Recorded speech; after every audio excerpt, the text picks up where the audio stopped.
এরকম বুঝেন না? তাল মারে, আপনার ডোলে, এটার বাড়ি মারে, এরপরে ঠ্যাঙ্গেরে আপনার বাড়ি মারে, লরে সরে। কি খবর? শৈলরে না মজা পাইতে আছেন দোস্ত? কি কইল রে? কি কইছে না ভাইয়া? ইমান নিছে। এই মাত্র আপনার ইমান ট্রান্সফার হইয়া চলে গেছে, চলে গেছে। আপনার অ্যাকাউন্টে আর টাকা নাই, খোঁজেন।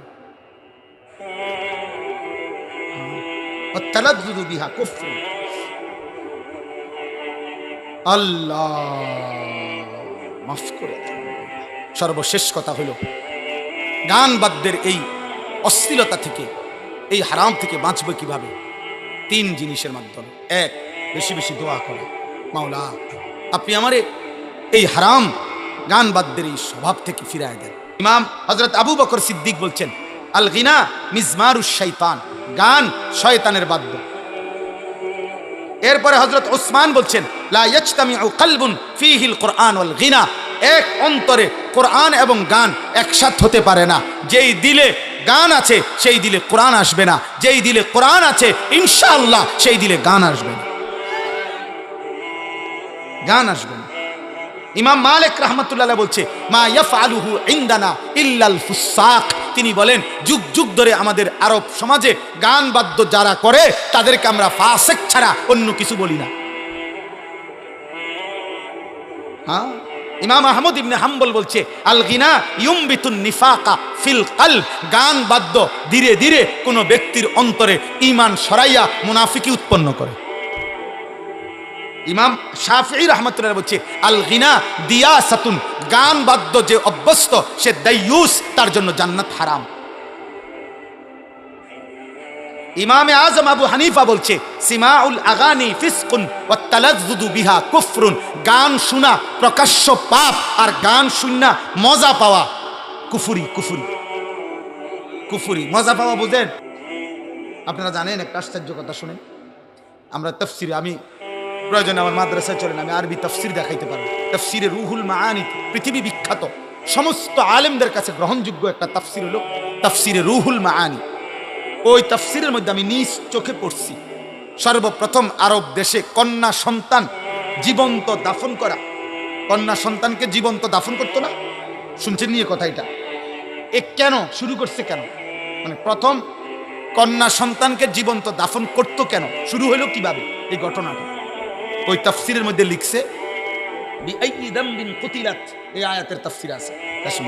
তো লিখছে যে রবিয়া আরবের একটি বিখ্যাত গোত্র ছিল রবিয়া।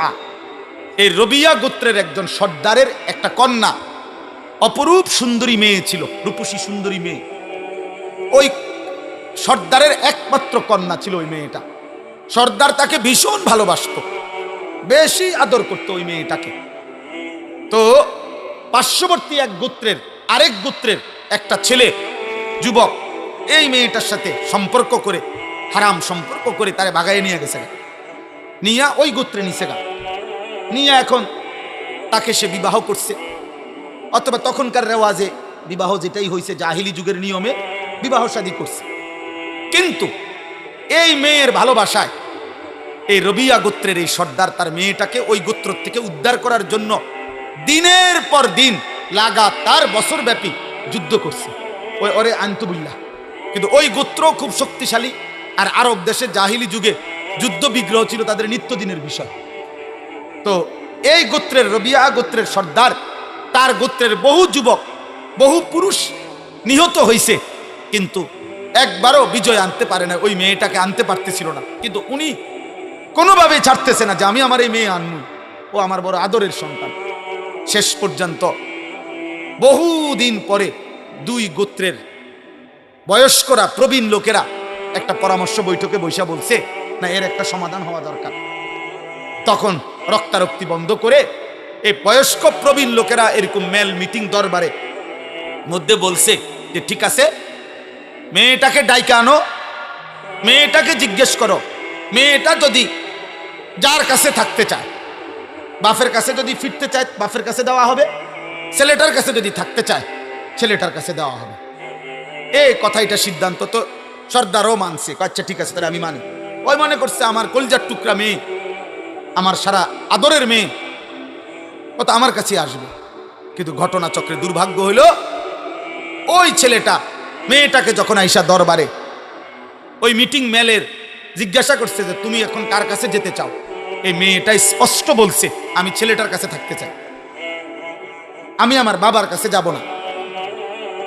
এই বাবা রবিয়া গোত্রের সর্দার লজ্জিত আর অপমানিত হয়ে মাথাটা নুয়াইয়া উনি বাড়িতে চলে আসছে। কারণ আর তো কিছু করার নাই, কারণ উনি তো মানছিল এই কথাটা, উনি তো মানছে এটা। আর মেয়েও তো পরিষ্কার মুখের সামনে বলল আমি আমার বাবার কাছে যাব না, আমি ছেলেটার কাছে থাকব। এই তখন এই লোক, এই সর্বপ্রথম আরবে এই রবিয়া গোত্রের ধীরে ধীরে বসে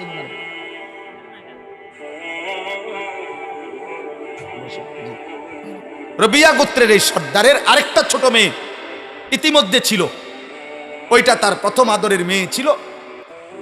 তো এই লোক বিফল হইয়া, লজ্জিত অপমানিত হইয়া বাড়িতে আইসাই সে তার সর্বকনিষ্ঠ নবজাতক সন্তান, তাফসিরে আছে যে মাত্র নতুন বাচ্চা হয়েছে, এই সর্বপ্রথম এই গোত্র সর্দার বলছে আমার বংশে যেন আর কোনোদিন কোনো কন্যা জীবিত না থাকে, এই প্রথম নিজের নবজাতক সন্তানদের মেয়েরে জীবন্ত দাফন করে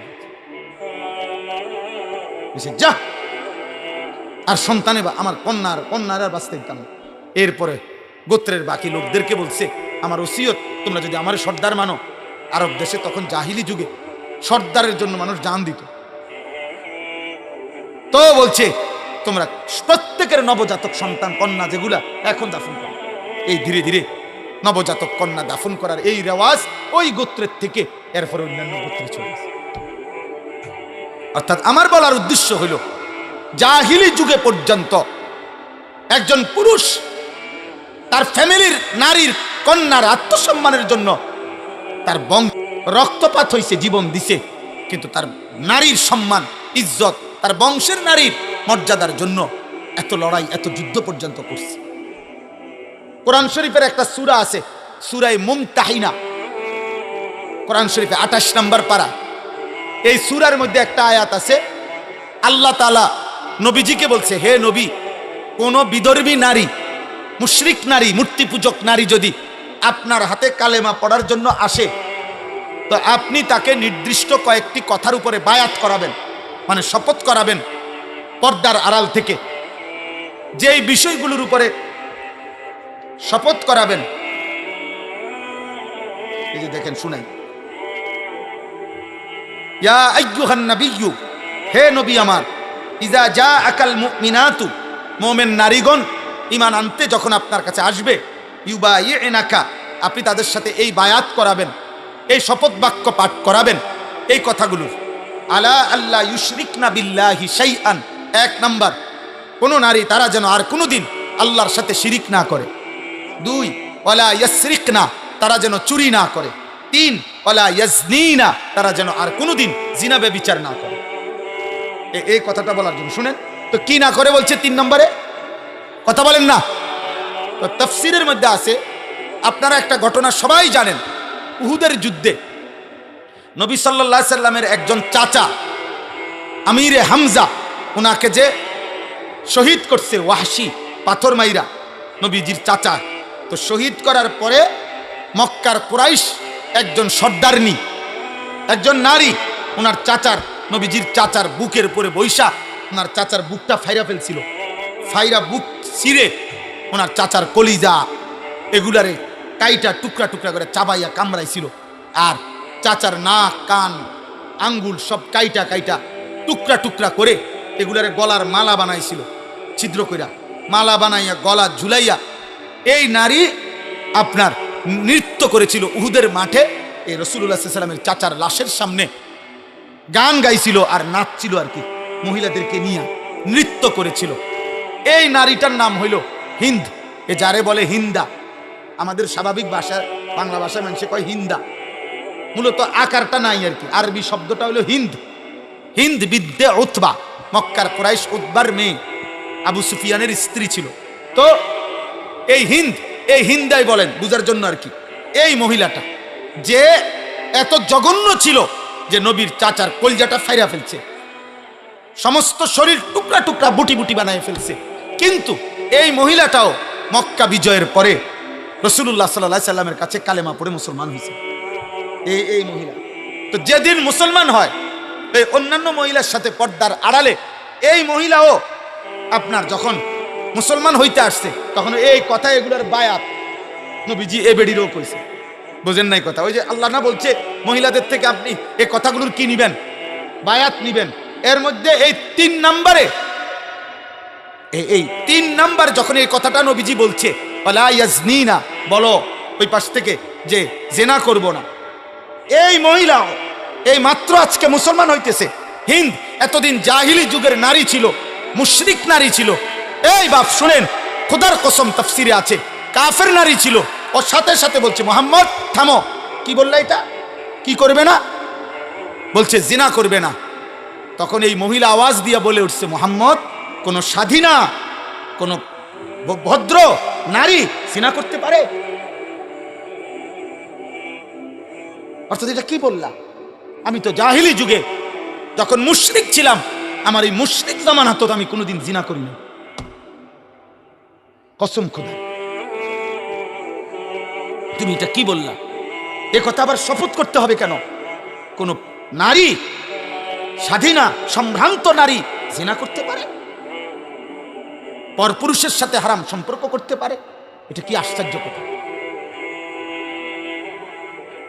এক মুশরিক নারীর ভিতরে যদি জাহিলি যুগে এই আখলাক থাকে, আমাদের কি আখলাক হওয়া উচিত বলেন? দয়া করে রাগ হইয়েন না, বুঝতে শিখেন। এই ছোট্ট ছোট্ট আমাদের বালিকাদের 2-4টা মাদ্রাসা আছে। এই বালিকা মাদ্রাসাগুলো এখনো শেষ একটু বাতি জ্বালাইয়া দেখাইতেছে যে ইমানদার নারীর চাল চলন, লিবাস, পোশাক, বোরখা, পর্দা কেমন হয়, এগুলো হেফাজত করা দরকার, এর সাথে সম্পৃক্ত থাকা দরকার। এখানে কমপক্ষে পর্দা, পুশিদা, কোরআন, আখিরাত ন্যূনতম ওই মেয়ের কলিজার মধ্যে দেওয়া উচিত। কোনোভাবেই নিজে এবং নিজের পরিবারের সদস্যদেরকে অশ্লীল, ফাহেসা, বেহুদা, অনর্থক কাজে কথায় সাথে না জুড়াইয়া আল্লাহর কোরআন, রাসূলের সুন্নাহর সাথে মিলানো উচিত। ইদানিংকালে আপনারা বুঝতেছেন না, অনেকে আপনারা ইচ্ছা করে ভদ্রতার মুখোশ ধরে ফ্যাশনের নামে অথবা অতি শিক্ষিত বা উচ্চ শিক্ষিতের ভান করে আপনারা আপনাদের ঘরের মাহরাম, আপনাদের পবিত্রা, আপনাদের ইমানদার নারীদেরকে আপনারা বেপর্দা, বেহায়াপনায় ছেড়ে দিয়ে নিজেরা আত্মতৃপ্তি অথবা মানসিক তৃপ্তি ভোগ করছেন। এটা ঠিক হচ্ছে না বাপ। আপনিও মরে যাবেন, আপনার বিবিও মরে যাবে, আপনিও মরে যাবেন, মেয়েটারও মৃত্যু হবে। ওরে আখিরাতটা নষ্ট করেন না, ওরে আল্লাহ ভুলাই দিয়েন না, ওরে কবর ভুলাই দিয়েন না, ওরে মালিক ভুলাই দিয়েন না, ওরে তার ইজ্জতের কদর ভুলাই দিয়েন না। কোন নারীর ইজ্জত, সম্ভ্রম, পর্দা, সতীত্ব, হায়া এটা নারীর শ্রেষ্ঠ সম্পদ। এই জন্য কুরআনুল কারীমের মধ্যে ইসলামের যত পাপের শাস্তি, একমাত্র পাপ জিনা, ব্যভিচার, এই শাস্তির বিধান বলতে গিয়ে নারীর কথা আগে উল্লেখ করছে। অর্থাৎ বুঝাইছে, আমরা তাফসিরে পড়ছি, তাফসিরে হেদায়েতুল কোরআন, ভারতীয় উপমহাদেশের শ্রেষ্ঠ শেখুল হাদিস, মুহাদ্দিস, এই শেষ জামানার শ্রেষ্ঠ মুহাদ্দিস যাকে বলা হইতো, যুগ শ্রেষ্ঠ আলেমে দ্বীন, সারা পৃথিবী খ্যাত আলেমে দ্বীন ছিলেন দারুল উলুম দেওবন্দ মাদ্রাসার শেখুল হাদিস, সদরুল মুদাররিসিন হযরত মাওলানা সাঈদ আহমদ পালনপুরি রাহমাতুল্লাহ আলাইহির কিতাব তাফসিরে হেদায়েতুল কোরআন। ওই তাফসিরে হেদায়েতুল কোরআনে আছে, একজন নারীর সত্তার ভিতরে, রক্তের ভিতরে, নারীর অস্তিত্বের ভিতরে, নারীর সৃষ্টির মধ্যে আল্লাহ তাআলা হায়া, লজ্জার অনুভূতি পুরুষের চাইতে অনেক গুণ বেশি আল্লাহ সৃষ্টিগতভাবে বাড়ায় দিয়েছে। এটা তার অস্তিত্বের মধ্যে, এটা তার রক্তের মধ্যে, সৃষ্টির মধ্যে তার হায়া, তার লজ্জা,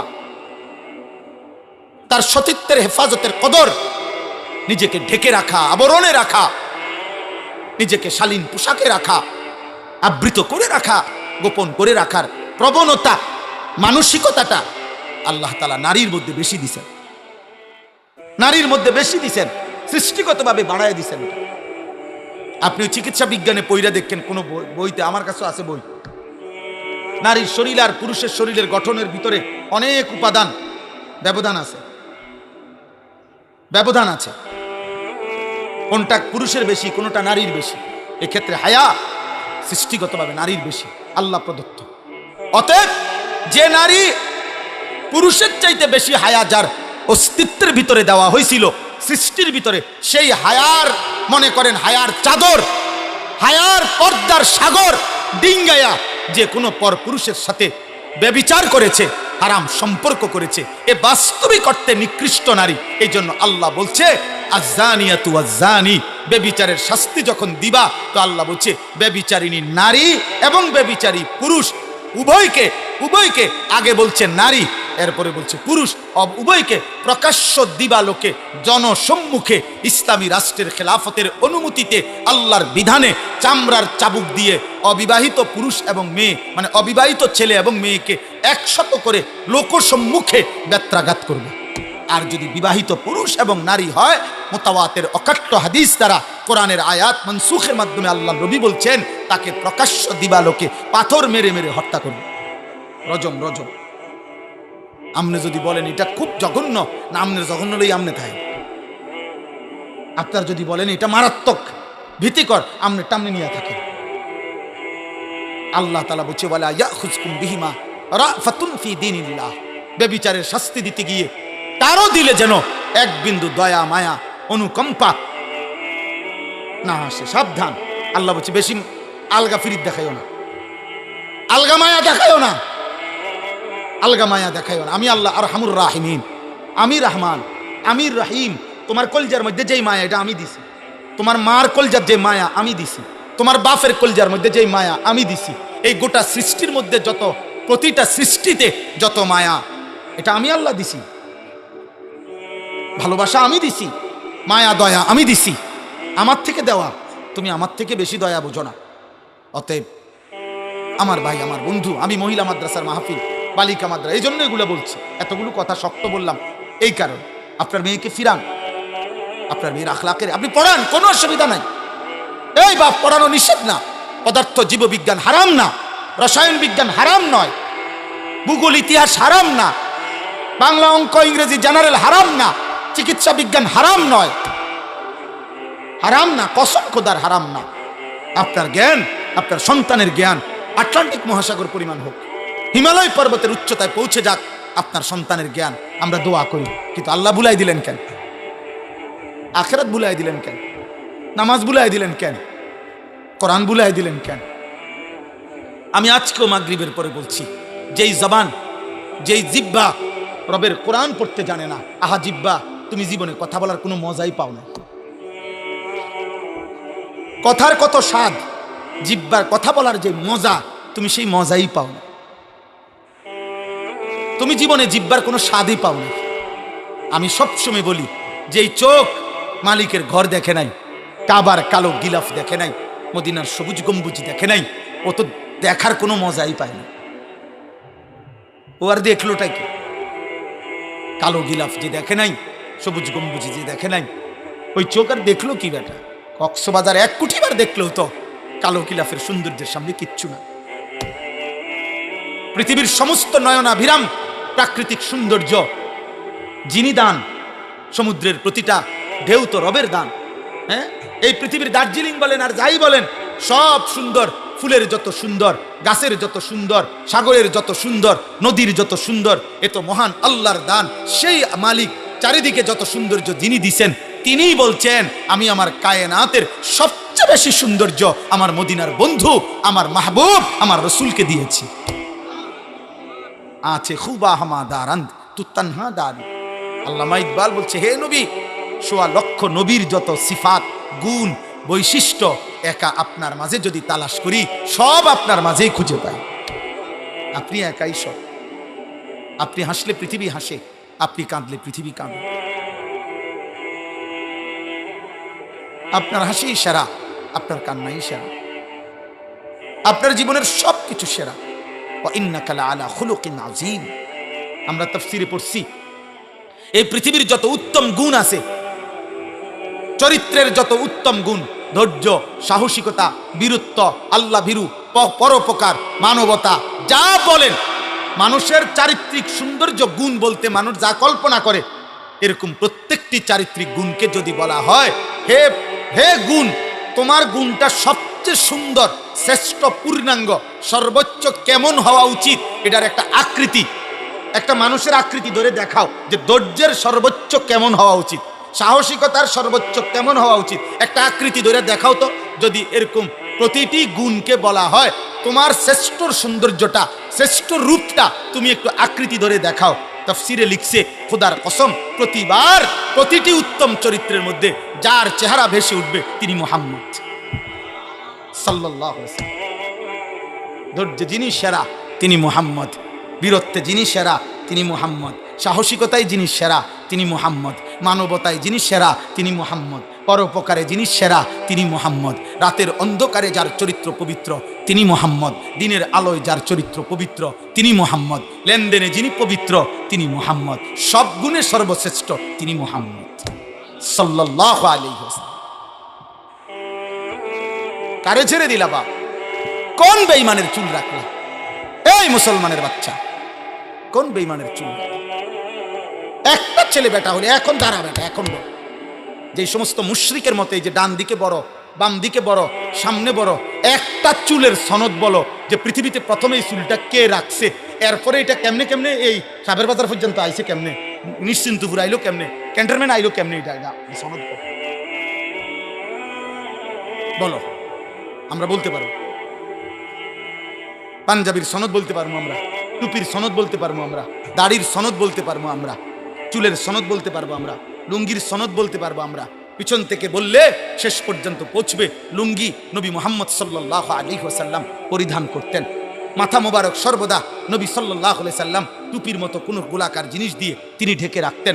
নবী সাল্লাল্লাহু আলাইহি সাল্লাম মৃত্যু পর্যন্ত দাড়ি রাখছেন। নবী সাল্লাল্লাহু আলাইহি সাল্লাম মৃত্যু পর্যন্ত কামিজ পাঞ্জাবি পরিধান করেছেন। নবী সাল্লাল্লাহু আলাইহি ওয়াসাল্লাম গেঞ্জি পরিধান করতেন। নবী সাল্লাল্লাহু আলাইহি সাল্লাম মিসওয়াক করতেন। নবী সাল্লাল্লাহু আলাইহি সাল্লাম মোস ছোট করতেন। আমারটার রেফারেন্স আমি বললাম, তোমারটার সনদ তুমি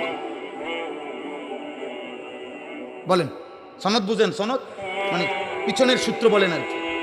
দাড়ি কাটুন না একজন কন, আমনের সনদ কন। পৃথিবীতে প্রথম দাড়ি কাটছে কে? এরপরে এটা ডিজাইন হিসাবে ঘোষণা দিল কে? এরপরে এটা হ্যান্ডসাম হিসাবে ঘোষণা দিল কে? 1900 কত সালে এটা সিদ্ধান্ত হইল যে ইহা হ্যান্ডসাম? হ্যাঁ না, এটা বলেন বলেন, আমরা একটু উপকার হইব, বিষয়টা বুঝলাম আর কি। বলেন বলেন যে কোথায়, জাতিসংঘের কোন অধিবেশনে সিদ্ধান্ত হয়েছে এটা? অক্সফোর্ডের কোন গবেষণার মধ্যে এটা প্রমাণিত হয়েছে? হার্ভার্ড ইউনিভার্সিটির কোন গবেষণাতে এটা প্রমাণিত হয়েছে? পৃথিবীর কোন গবেষণাগারে কোন ল্যাবে এটা প্রমাণিত হয়েছে? চিকিৎসা বিজ্ঞানের কোন ডাক্তারের মাধ্যমে এটা প্রমাণিত হয়েছে? হ্যাঁ নাই, ধোকা। কি ধোকা? ধোকা ধোকা, ধো ওকার ধো, ক আকার কা, আর উফে একটা ছোট্ট চন্দ্রবিন্দু। এই ছোট করে একটা কি দিতই বাবা, চন্দ্রবিন্দু। ধোকা ধোকা। ওমাল হায়াতুদ দুনিয়া ইল্লা মাতাউল গুরুর। দুনিয়ার জীবন ধোকা ধোকা ধোকা।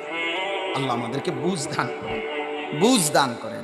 চলেন আমি শুধু তর্জমা বলে আমার 2 আয়াত শেষ করি। কথা বলা হয়েছে আলহামদুলিল্লাহ। আমিনান নাসি মান ইয়াশতারি লাহওয়াল হাদিস। আল্লাহ বলে মানুষদের মধ্য থেকে যে সকল নাফরমান যাবতীয় অনর্থক, অসার, অবান্তর, অপ্রয়োজনীয়, গুনাহ মিশ্রিত কথাবার্তা সংগ্রহ করে, লিউদিল্লা আন সাবিলিল্লাহ, আল্লাহর পথ থেকে মানুষকে পথভ্রষ্ট করার জন্যে, বিগাইরি ইলমিন, মূর্খতা বশত, মনে মনে ভাবে জ্ঞানী, আসলে মূর্খ। আল্লাহ বলেন ওয়াত্তাখিযাহা হুজুয়া, মানে কোরআনের বিপরীতে যা সংগ্রহ করে, ইসলামের বিপরীতে যা সংগ্রহ করে কোরআনকে বিদ্রুপ করে, ইসলামকে বিদ্রুপ করে, আমার শরীয়তকে বিদ্রুপ করে। আল্লাহ বলেন আমি ওয়াদা দিলাম উলাইকা লাহুম আযাবুম মুহিন, আমি তাদের জন্য লজ্জাকর, অপমানকর আযাব নির্ধারণ করেছি।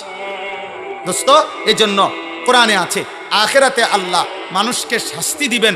শুধু শাস্তি নয়, প্রথমে অপমান করবেন, বেইজ্জতি করবেন, এরপরে শাস্তি দিবেন। প্রথমে হাসরবাসীকে ফেরেশতার মাধ্যমে শুনাবেন, ফেরেশতারে বলবেন ওই সবাইরে শুনাও এই বাটফারের গুনাডি কিতা কিতা কও।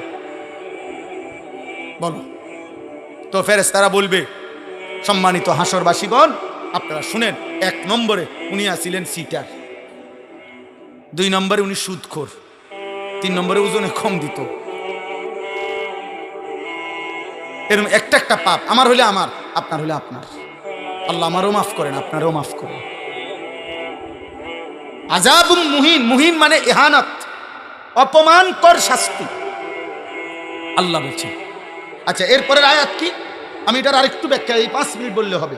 ওয়া ইযা তুতলা আলাইহি আয়াতুনা, আল্লাহ বলেন, দেখেন আল্লাহ বলেন অপ্রয়োজনীয়, অসার, অবান্তর, গুনাহ মিশ্রিত কথাবার্তা যে সংগ্রহ করে, যে এর মধ্যে পড়ে থাকে, এর মধ্যে ব্যস্ত থাকে, খুদার কসম বাপ, প্রিয় ভাই, প্রিয় নওজওয়ান, শোনো তোমার মালিক কি বলে। আল্লাহ বলেন এতে করে তার মানসিকতা তখন কি হয়, ধীরে ধীরে এই লোকটা এমন নাফরমান হয় যে যখন তো আমার কোরআন তার সামনে বলা হয়, পেশ করা হয়, পড়া হয়, তেলাওয়াত হয়, ওয়াল্লাহ মুস্তাকবিরান, সে অহংকার করে আমার কোরআন থেকে মুখ ফিরায়, কাআন লাম ইয়াসমাআহা কাআন্না ফি উযুনাইহি ওয়াকরা। কেন চেহারা ফিরাই নিল? আল্লাহ বলেন সে 2টা বাপ দেখাইতে চায়। এক, হয়তো একটা বাপ দেখাইছে এরকম যে শুনে নাই, যাতে হুজুরে বুঝে আরে উনি মনে শুনে নাই, আবার কোন একটা বাপ। আরেকটা হলো কাআন্না ফি উযুনাইহি ওয়াকরা, সে এমন একটা বাপ দেখাইতেছে সে কানেই শুনে না, কানেই শুনে না। আবার যদি ডাক দে মানে এমন একটা চেহারা, আসমান থেকে পড়ছে, আসমান থেকে পড়ছে। আল্লাহ বলেন এমন অহংকারী আমার কোরআন এমন একটা ভাব লইলা যেন শোনও নাই, আমার কোরআনের ব্যাপারে এমন একটা ভাব নিলা যেন তোমার কানে বধির, ওয়াকরা মানে বধির, কানে শুনে না আর কি। আল্লাহ বলেন ফাবাশশিরহু বিআযাবিন আলীম, হে নবী আমার, বন্ধু আমার, এমন নাফরমানকেও আপনি অত্যন্ত পীড়াদায়ক, ভয়ানক, মর্মান্তিক আযাবের সুসংবাদ দেন। কি সংবাদ? মানে এটা হলো বিদ্রুপাত্মক কথা। আল্লাহ বলছেন ওরে সুসংবাদ দেন যে ভাইজান আপনার জন্য একটি সুসংবাদ, আপনাকে অচিরেই কবরে টাঙ্গাইয়া ফিরুন। আপনি রেডি থেকে এক একটা বাড়িতে আপনি 7 জমিনের নিচে ডাইবা যাবেন। এবার আসেন 5 মিনিটে শেষ কথাটা হলো ওই একটা শব্দ শুধু বলার জন্য আমি ওইখানে পড়ছি, লাহওয়াল হাদিস। এখানে একটা শব্দ আছে, আল্লাহ বলছেন আমার পথ থেকে সরাবার জন্য যারা লাহওয়াল হাদিস, অসার, অবান্তর, অপ্রয়োজনীয়, গুনাহ মিশ্রিত কথা সংগ্রহ করে, বুঝেন নাই কথাটা, তাদের জীবনে আনে, তো তাদের জন্য আল্লাহ বলছে আযাব। এই অসার, অবান্তর, অপ্রয়োজনীয়, গুনাহ মিশ্রিত কথার প্রথম কোনটা? সমস্ত তাফসীরের মধ্যে আছে, এই আরবি এই কিতাব, এই কিতাবের মধ্যে স্পষ্ট আছে। হযরত আব্দুল্লাহ ইবনে মাসউদ, নবীর বিখ্যাত সাহাবী, বলছেন ওয়াল্লাহিল্লাযী লা ইলাহা ইল্লা হু, তিনি বলছে ওই আল্লাহর কসম যার তিনি ছাড়া আর কোনো ইলাহ নাই, আমি সেই রবের কসম করে বলছি, হুয়াল গিনা, লাহওয়াল হাদিস ওয়াল গিনা, সমস্ত গান বাদ্য, সমস্ত গান বাদ্য, গায়িকা, গানের আসর, নৃত্যের আসর, বাদ্যের যন্ত্রের ঝংকার, সুর, এই বাদ্যযন্ত্র সহ যত কথাবার্তার আয়োজন আল্লাহর কোরআনে এই লাহওয়াল হাদিস বলতে এটাই বোঝানো হয়েছে। হযরত আব্দুল্লাহ ইবনে মাসউদ সেটা কসম করে বলছে। অতএব প্রিয় বাপ, কোরআনুল কারীমে আল্লাহ বলছেন কোরআনের বিপরীতে গান, গায়িকা, নর্তকী, গানের আসর, বাদ্যযন্ত্রের ঝংকার যে তার জীবনে সংগ্রহ করে, যে তার জীবনে গ্রহণ করে, সে আল্লাহ বলেন আমি তাকে অপমানকর, লজ্জাজনক আযাব দেব, পরে আমি আযাব দেব। আপনি ইনসাফের সাথে বলেন, আমার কথা রাগ করেন না, আমি এমনও প্রতিবার কোনো দাওয়াত দিতে চাই না, উনি আমার বেশি পরিচিত মাহফুজ ভাই, এই জন্য আইসি, নাহলে আপনি ডেইলি প্রতি বছর দাওয়াত দিতে হইব এমন কোনো জরুরত নেই। তা কাজেই আমি মানা করে দিলে মুনাজাতের পরে মানা করে দিন যে এইরকম শক্ত হুজুর আর আনবেন না, ভালো হুজুর আনবেন না। তাইলে এই জন্য বলছি আমার এই কথাটা শুধু শুনুন, ইনসাফের কথা বলেন। যুবক ভাই, আপনারা যারা প্রতিনিয়ত ব্যস্ত মোবাইলের মধ্যে নারী ছবি, নাচ, নারীর ঝুমকার, নারীর বাদ্যযন্ত্র, গান সহ যেভাবে তোমরা ব্যস্ত আছো ভাইয়া, আগামীর পৃথিবী, আগামীর হায়াত, আগামীর সময়টা কি হবে? 2 নাম্বার হলো আপনারা যাদের ঘরে প্রতিনিয়ত টেলিভিশন চলে, আপনাদের ঘরের এই নাটক সিনেমায় কোনো গায়িকা, কোনো নায়িকা, কোনো বাদ্যযন্ত্র কি বাজে না? কথা বলে না তো? এটা কি আপনি সংগ্রহ করেন নাই? এই ডিশের বিল আপনি দেন না? এই বিদ্যুৎ বিল কি আপনি দেন না?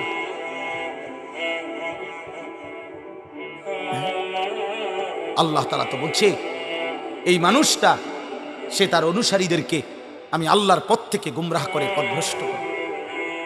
তাহলে গানের আর বাদ্যের আওয়াজে আপনার বিবি বাচ্চার আল্লাহর দিকে ফিরে না আল্লাহর পথ থেকে দূরে সরে? তা আপনি কি করছেন? আপনি মুসলমান না? আপনার আখিরাত নাই? আপনি মরতেন না? আপনার এলাকায় আর কেউ মরে না? আপনি কারো জানাজা পড়েন নাই? আপনি কোনো লাশ দেখেন নাই? আপনি কোনো কবরের কান্না শোনেন নাই? হযরত ওমর ইবনে আব্দুল আজিজ বলতেন কবরে দাঁড়ায়া, আইয়ুহাল কবর মাযা ফাআলতা বিল আহিব্বা। পৃথিবী বিখ্যাত তাবিঈ ছিলেন, ইসলামের পঞ্চম খলিফা বলা হতো ওনারে ওমর ইবনে আব্দুল আজিজ। উনি মাঝে মাঝে কবরস্থানে দাঁড়াইয়া বলতেন, হে কবর, বলো না তুমি আমার স্বজন, আমার আপনজনদের সাথে তুমি কি করছো? এই কবর, আমার চাচারে তোমার কাছে রাইখা গেছিলাম, আমার দাদা, আমার বাবা, আমার চাচাতো ভাই, আমার কত স্বজন তুমি কবরে রাইখা গেছো, বলো না? আইনাল আসদিকা, আমার বন্ধুরা কই, এখন কি অবস্থায় আছে, আমার স্বজনরা কেমন আছে? খোদার কসম তিনি কাঁদতেন, আর ওনার সাথে যারা দাঁড়ায় থাকতো ওনাদেরকে বলতেন, শোনো কবর আমারে কি বলছে জানো? তো তারা বলতো, বলেন কি বলছে? ওমর ইবনে আব্দুল আজিজ বলতো, আল্লাহর কসম কবর আমাকে বলতেছে, ওমর ইবনে আব্দুল আজিজ, তোমার প্রতিটা স্বজনের শরীরের প্রতিটা চোখ, নাক, কান, অঙ্গ প্রত্যঙ্গ আমি টুকরা টুকরা করে ছিন্ন ভিন্ন করে মাটির সাথে মিশাই দিছি। আমার মাটি আমি আমার সাথে মিলাই দিছি। মানুষ কিসের তৈরি? এই জন্য কবর বলে, আমার মাটি আমি আমার সাথে কি করে লাইছি? মিশাই দিছি। অতএব দোস্ত আমার, আল্লাহ তাআলা বলছেন এখানে যে আমি তাকে কিন্তু কঠিন আযাব দেব। দুইবার বলছে, আমার কোরআন থেকে উল্টা করে দিলা। একবার বলছে আযাবুম মুহিন, লজ্জাজনক আযাব। আরেকবার বলছে বি আযাবিন আলিম, যন্ত্রণাদায়ক আযাব। এরপরে শুনেন, কোরআনুল কারীমের মধ্যে আছে, আফা মিন হাযাল হাদিসি তা'জাবুন ওয়া তাদহাকুনা ওয়া লা তাবকুন ওয়া আনতুম সামিদুন। আল্লাহ বলে, এই নাফরমান, আমার বন্ধু মদিনার মুহাম্মদ সাল্লাল্লাহু আলাইহি সাল্লাম তিনি কোরআন পড়ে আর তোমরা গান আর বাদ্য নিয়ে হাসাহাসি করো। ঠিক আছে, আমি দেখব। এটা দ্বিতীয় আয়াত। 3, ইবলিস শয়তান। কোরআনুল কারীমের বনি ইসরাইল সূরাতে আছে, ইবলিস শয়তান যেদিন আল্লাহর দরবার থেকে বিতাড়িত হয়ে গেছে, আল্লাহ তাকে দুনিয়ায় পাঠিয়ে দিছে, তাড়ায় দিছে আদম আলাইহিস সালামকে সিজদা না করার অপরাধে। সেদিন কোরআনে আছে, ইবলিস আল্লাহকে বলছিল, আপনি আমারে কিয়ামত পর্যন্ত হায়াত দেন, দিলে আদমের সমস্ত সন্তান আমি পথভ্রষ্ট করে দেব, আপনার কাছে আমি শুধু ইসরাফিলের ফু পর্যন্ত হায়াত চাই। আল্লাহ বলছে, যা দিলাম। এরপরে বলছে, হে ইবলিস, তুমি তোমার দল বল, সৈন্য সামন্ত, অশ্ব ঘোড়া, মানে যা আছে সব নিয়া, এবং তোমার সুর, তোমার কণ্ঠ, তোমার আওয়াজ দিয়া তুমি যত পারো আমার বান্দাকে তোমার অনুসারী করে নিও। ওয়াস্তাফজিজ মানিস্তাতা মিনহুম বিসাউতিকা, তোমার আওয়াজ দিয়ে, তোমার শব্দ দিয়ে তুমি যতজন পারো আমার বান্দাকে নিয়ে নিও তোমার দলে। শুধু আমার যে বান্দা তোমার দলে যাবে, ওরে শুধু একটা কথা শুধু বলবা, আমি তোমারে আর তোমার অনুসারীদেরকে দিয়ে জাহান্নাম পূর্ণ করব। শুধু এই কথাটা বল, শুধু এই কথাটা বইলা। এখানে স্পষ্ট আছে, মুজাহিদ সাউতুশ শাইতান। আল্লাহ যে বলছে, শয়তান তুই তোর সুর, তোর আওয়াজ দিয়ে আমার বান্দাদেরকে গুমরা করিস। এই শয়তানের আওয়াজ কি? গান। বলে না, গান গান গান, বাদ্য বাদ্য। এটা কোরআনের দলিল, কোরআনের দলিল। এবার হাদিস শুনেন, রাসূলুল্লাহ সাল্লাল্লাহু আলাইহি সাল্লাম বলেন, এই হাদিসটাই আমি শুরুতে পড়ছি, লা ইয়াকুনু ফি উম্মতি, আমার উম্মত, ফি উম্মতি, আমার উম্মতের মধ্যে শেষ জামানায় 3টা বড় আযাব আসবে। 1, খাসফুন, মাটি সহ ওদেরকে ধসাইয়া দেওয়া হবে। 2, কাসফুন, পাথরের বৃষ্টি বর্ষণ হবে। 3, মাসখুন, চেহারা বিকৃত করে দেওয়া হবে।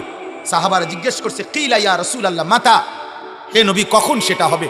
আল্লাহর নবী বলছেন, তিরমিজি শরীফের হাদিস, এটা আরব দেশীয় কিতাব, আরব দেশীয়।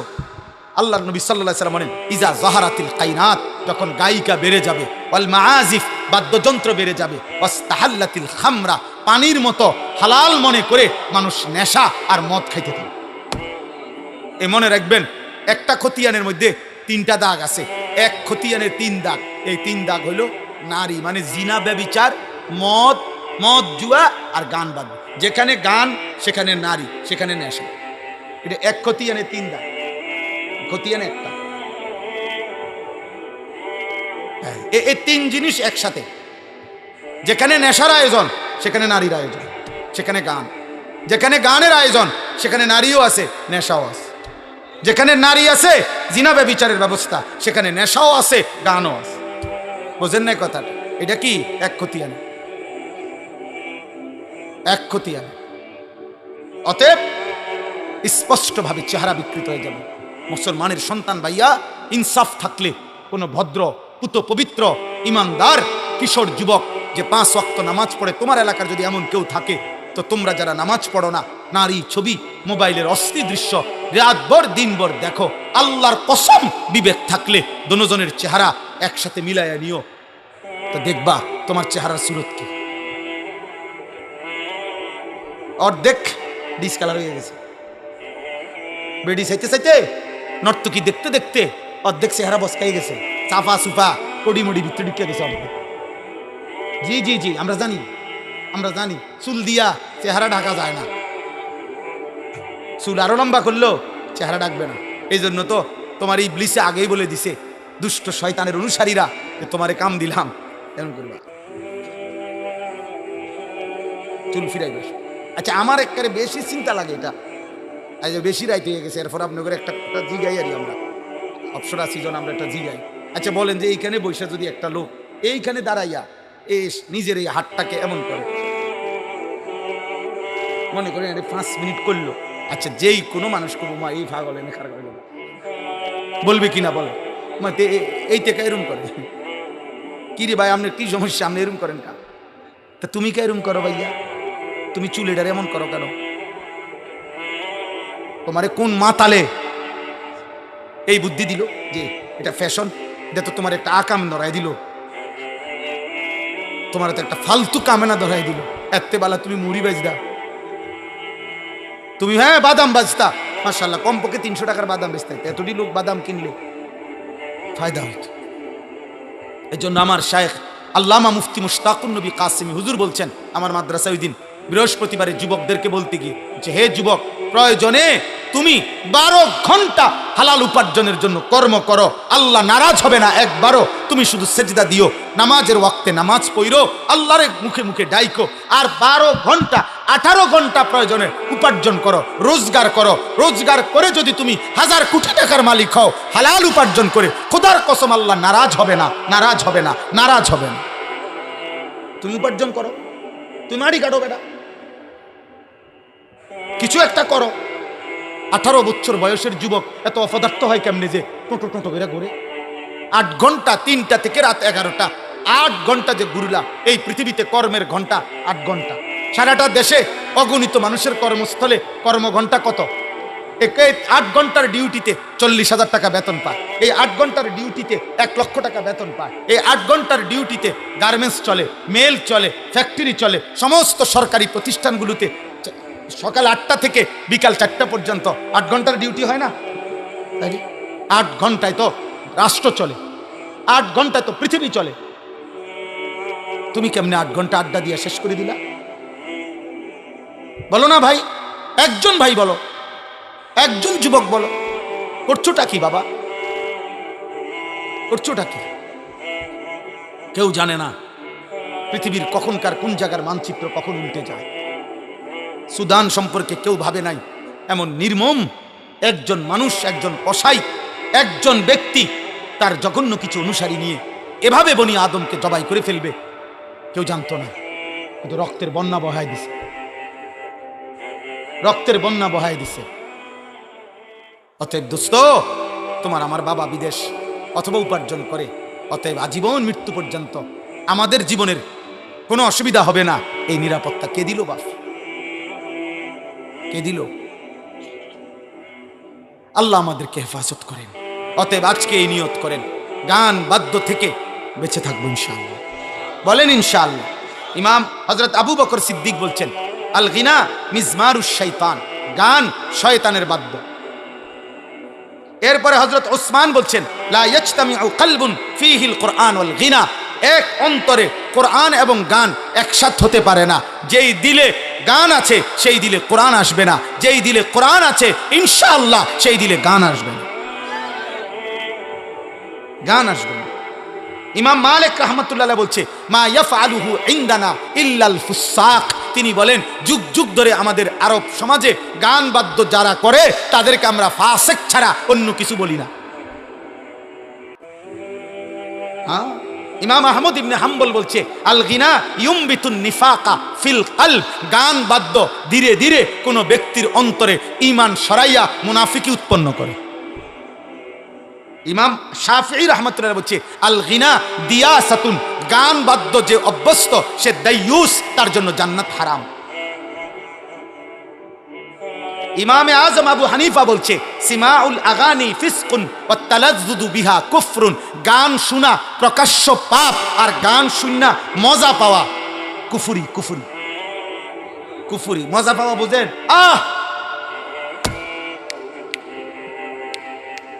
এরকম বুঝেন না?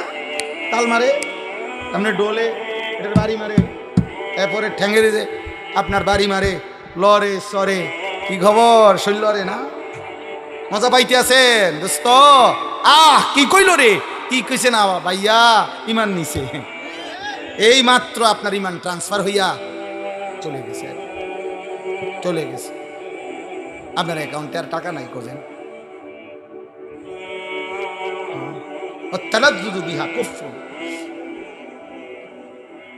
আল্লাহ।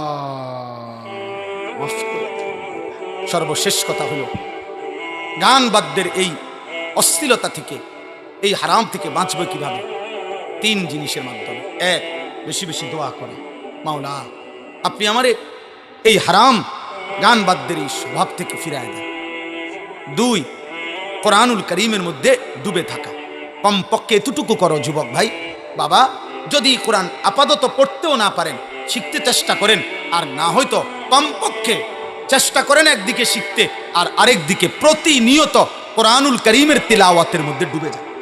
কোরআন শুনেন, কোরআন তিলাওয়াত শুনেন, কষ্ট হইলেও শুনেন, বারবার শুনেন। মনে করেন প্রথম অশান্তি লাগতে আছে, পেরেশানি লাগতে আছে, বারবার মন চাইতেছে গান বাদ্য নাটক সিনেমা শুনতে, না কোরআন শুনেন, আবার শুনেন, আবার শুনেন, ওষুধের মতো শুনেন। আমারে একটা হোমিও ডাক্তারে গ্যাস্ট্রিকের একটা ওষুধ দিছে, এটা এমন তিতা, আমি মানে চোখ বন্ধ করে আপনি খাইয়ে লাগতে থাকি, এটা বেশি তিতা শিরা ফিরা, এই কদ্দুর খাইতে মানে আমার একটা মানে শরীরের মধ্যে কাঁপ দিয়ে ওর এটা খাইতে, কিন্তু উনি দেখছি যে উপকার আছে, খুব উপকার হয়েছে, ফায়দা পাইছে।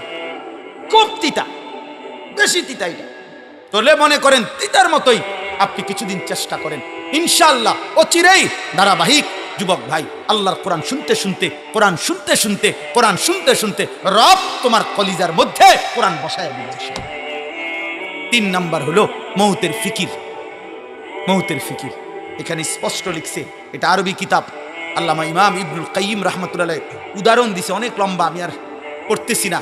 অনেকগুলো ঘটনা লিখছে পূর্ববর্তী জামানায়, কসম খোদার এখানে আছে পূর্ববর্তী জামানায় এমন অনেক ব্যক্তির জীবন এমন গেছে, আহা, যে মৃত্যুর সময়, এখানে ডাইরেক্ট আছে কাসেম ভাই লিখছে, যে মৃত্যুর সময় ওই ব্যক্তি যে নিয়মিত গান শুনতো তাকে বলা হয়েছে কুল লা ইলাহা ইল্লাল্লাহ, তুমি লা ইলাহা ইল্লাল্লাহ পড়ো, ওয়ালাকিন ইউরাদ্দিদু আবিয়াতাম মিনাল আগানি, কিন্তু সে বারবার যতবার বলে তাকে কালেমা পড়ো, সে ততবার গানের বাক্য দোহরায়।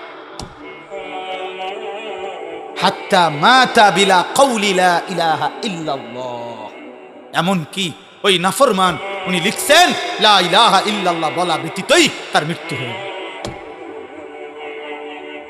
এজন্য গান বাদ্যে এ টুং টুং টুং টুং সুর ঝংকার, নারীর নৃত্য গায়িকার আসর, প্রিয় ভাই প্রিয় বাপ, রাত গভীরে অনেক কষ্ট দিলাম, লম্বা বয়ান হয়ে গেছে, আপনাদেরকেও কষ্ট দিছি।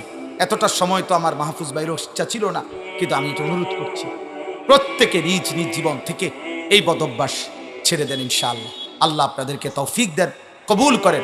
আগামী 20 তারিখ 20 নভেম্বর, কি বার?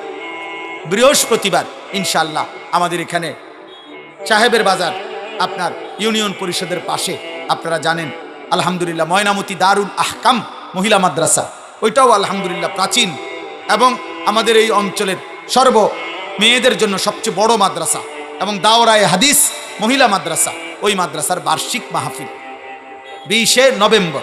আপনাদের দাওয়াত, আমারও দাওয়াত, আমারও দাওয়াত। সর্বশেষ একটা মিনিট আমি এখনই দোয়া করছি, আর যাইয়েন না, 1 মিনিট আমি একটা ছোট্ট অনুরোধ করি। আলহামদুলিল্লাহ মাদ্রাসা আমাদের প্রিয় ভাই মাওলানা মাহফুজ ভাই, আমরা শুরুর থেকেই মাদ্রাসায় আসছি, মুসলমানের ইমানদার কন্যাদেরকে দিন শিখাচ্ছে। আপনাদের প্রত্যেকের কাছে আমার শায়েখ আল্লামা মুফতি মুশতাকুন নবী সাহেব আমার একটা ওসিয়ত করছে সব সময়, যে মাওলানা যখনই ভালো কাজ দেখবেন, যেখানেই নেক কাজের কোনো আয়োজন দেখবেন, কিছু না কিছু দিয়ে আপনিও শরীক থাকবেন। হুজুর এটা সব সময় বলতেন, বলে আমারে অনেক বলছে, যেখানেই ভালো কাজ দেখবেন, নেক কাজ, ওখানে যদি আপনিও একটু দিয়া অংশগ্রহণ করেন, হতে পারে আর কোনোদিন আপনার নামও কেউ জানলো না, কিন্তু হাসরের ময়দানে এরকম বহু জায়গার নেকি একসাথে দেখে আপনি খুশিতে আনন্দে আত্মহারা হয়ে যান। হ্যাঁ, আত্মহারা হয়ে যান। দেখবেন চলার পথে আপনি কোথাও কোনো মসজিদের 100 টাকা দিছিলেন, তো সেই 100 টাকার নেকিও আপনার নামে অনেক জমা হয়েছে। এই জন্য এই মাদ্রাসাটা তো আলহামদুলিল্লাহ আমরা প্রত্যেকে 2টা মিনিট আপনারা যদি পকেটে হাত দেন, যার যার ভালোবাসা তৌফিক অনুপাতে, মুসলমানের কন্যারা অনেক দুর্বল, অনেক অসহায় মেয়েও পড়ে, তাদের জন্য আর্থিক যেন সহযোগিতা করা যায়, সব মিলিয়ে মাদ্রাসাটা যেন তার দ্বীনি কার্যক্রম চালাইতে পারে, প্রত্যেকের ভালোবাসা নিয়ে যেটুকু হয় আপনারা একটু সহযোগিতা করেন। 2 জন ভাই 4 জন ভাই উঠাইয়া টাকাটা নিয়ে নেন, দেন, থাকলেই দেন, না থাকলে দোয়া করেন, আল্লাহ আপনাদেরকে তৌফিক দেন, কবুল করেন। মাশাআল্লাহ।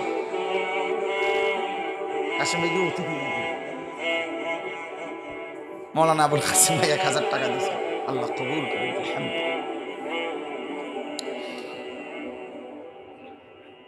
আমাদের মাদ্রাসা ওই আশরাফুল উলুম বিন্দারসর প্রত্যেক মাসের 2য় শনিবার মাসিক ইসলাহি মাহফিল হয়, আজকেও হয়েছে, আমি সেখান থেকেই আসছি।